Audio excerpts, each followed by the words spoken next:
કૃષ્ણાય વાસુદેવાય હરે પરમાત્મને પ્રણત ક્લેશનાશાય ગોવિંદાય નમો નમઃ. જય શ્રી કૃષ્ણ, જય સ્વામિનારાયણ. સ્વાગત છે તમારું મારા નવા વ્લોગમાં. તો આજે હવે મને અચાનક એવું થાય છે કે હું વ્લોગ બનાવું, તો આજથી સ્ટાર્ટ કરીએ. આજે અચાનક એવું થઈ ગયું છે, તો મનથી એવું થાય ને તો કરી જ ન થાય. તો ટ્રાય કરો કે વીકમાં એક તો એટલીસ્ટ મૂકું જ. તો આજે જમીને બપોરના ફ્રી થઈ ગયા છીએ અને અત્યારે અમારો પ્લાન છે કે બધા ફ્રેન્ડ્સ એક જગ્યાએ મળવાના છીએ. ગેટ ટુગેધર જેવું રાખ્યું છે. આ પ્લાન અમે લોકો 2 મહિનાથી કરતા હતા, પણ ક્યારેય પોસિબલ થતો જ નહોતો. તો આજે ફાઇનલી પોસિબલ થઈ ગયું છે. તો આજે અમે લોકો જવાના છીએ. અને લેડીઝને કેવું હોય કે ઘરમાં કામ તો હોય જ, પણ સાથે સાથે કામમાં એટલા બિઝી થઈ જાય ને કે ટાઈમ જ ન મળે આમ કે ફ્રેન્ડ સાથે ફોનમાં વાત કરવાનો કે એવું કંઈ. એટલે જ્યારે ફ્રેન્ડ મળીએ ને ત્યારે એટલા બધા અમારું જાણે એવું લાગે કે બાળપણ પાછું આવી ગયું હોય. તો આજે એ ટાઈમને અમે એન્જોય કરવાના છીએ. તો પોસિબલ હશે તો એકાદી ક્લિપ હું તમારી સાથે શેર કરીશ. તો ચાલો, ફાઇનલી અમે લોકો બધા આવી ગયા છીએ. આ થોડું નાનું એવું ફાર્મ હાઉસ જેવું હતું. ત્યાં જો અહીંયા વાછડીઓ છે, નાની નાની એકદમ પ્યોર ગીર ગાયની છે. અને અમે લોકોએ તો મસ્તી ચાલુ જ કરી દીધી. રસ્તામાંથી જ મસ્તી કરવા માંડ્યા હતા. અત્યારે અમે લોકો બહુ થોડા લોકો છીએ, બધા ધીમે ધીમે આવે છે, કારણ કે આ જૂનાગઢની અંદર જ છે. એટલે કોઈ ટ્યુશનમાં મૂકીને આવે છે, કોઈ ટ્યુશનમાંથી બાળકોને લઈને આવે છે. એવી રીતે અલગ અલગ છે. હવે બધા હમણાં થોડી વારમાં ભેગા થઈ જશે. અને બસ જો કોઈને ફોન આવે છે કે શું છે, શું લઈ આવવાનું છે, એવું બધું અલગ અલગ. અને આ ડોગી અહીંયા સૂતો છે તો સારું છે. જો એ ઊભો થાય ને તો મારી દોડધામ મચી જાય, કારણ કે મને બહુ ડર લાગે કૂતરાથી. એટલે અને અમે બધા બસ જો બીજી બધા ફ્રેન્ડ્સ છે એની રાહ જોઈએ છે. બધા ફ્રેન્ડ્સ આવી જાય તો પછી કોઈ પણ અલગ અલગ બધી ગેમો, ઘણી બધી ગેમો રમવી છે અમારે, એવો બધો પ્લાન છે. એટલે એમની બધાને વેઇટ કરીએ છીએ બહુ બધી.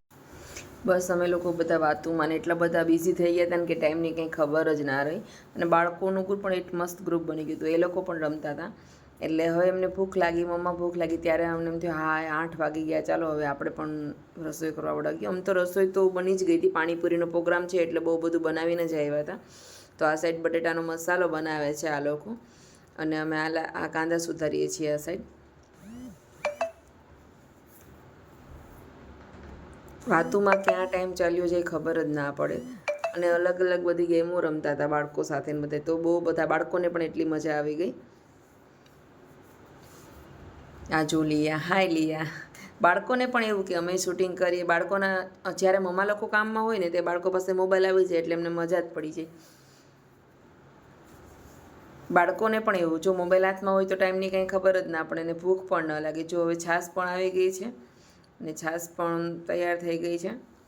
તો ચાલો, ઓલમોસ્ટ તૈયાર છે પાણીપુરી. તો જો પાણીપુરી બધા જમવા માંડ્યા છે.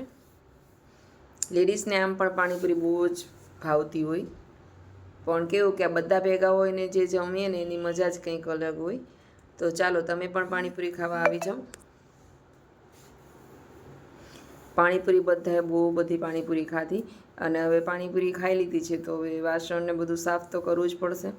તો અમુક લોકો વાસણ સાફ કરવા માંડી ગયા છે અને અહીંયા બધું સાફસૂફ થઈ ગયું છે. આટલા બધા લેડીઝ હોય તો કોઈ કામમાં વાર જ ન લાગે. બધા પોતાના કામમાં અલગ અલગ વળગી જાય એટલે ફટફટ બધું કામ થઈ જાય અને બધા વહેલા ફ્રી થઈ જઈએ. એમાં પણ મસ્ત મજા બધા કરે છે. એવું કહે છે કે બધા આટલી લેડીઝ એક ઘરમાં રહેતી હોય તો શું થાય. જો બસ હવે બધાને ઘરે જવાનો ટાઈમ થઈ ગયો છે. અમારે ગરબા રમવા હતા પણ એ ટાઈમ બચ્યો જ નહીં. હવે નેક્સ્ટ ટાઈમ ગરબા રમશું બધા. બસ જો હવે લોકોને બધાને ઘરે જવાનો ટાઈમ થઈ ગયો છે. કોઈના બાળકો વેઇટ કરે છે તો કોઈના હસબન્ડ વેઇટ કરે છે. બસ અમે લોકો ઘરે જઈએ છીએ. અમે લોકો બધા એક જ ગાડીમાં આવ્યા હતા, હેતલની ગાડીમાં. તો બસ હવે ઘરે જઈએ છીએ. અને આજે વરસાદ પણ ન આવ્યો એટલે ખુલ્લું વાતાવરણ હતું એટલે અમને મજા પડી ગઈ રમવાની. બધી ગેમો, અલગ અલગ બધી ગેમો રમવાની. હવે ઘરે જવું ગમતુંય નથી. જો બધા ભેગા હતા ને તો પારુલ, હિરલ, આધુ, કાવ્યા અને લિયા. તો સારું, ચાલો મળશું આપણે બીજા વ્લોગમાં. ત્યાં સુધી જય શ્રી કૃષ્ણ.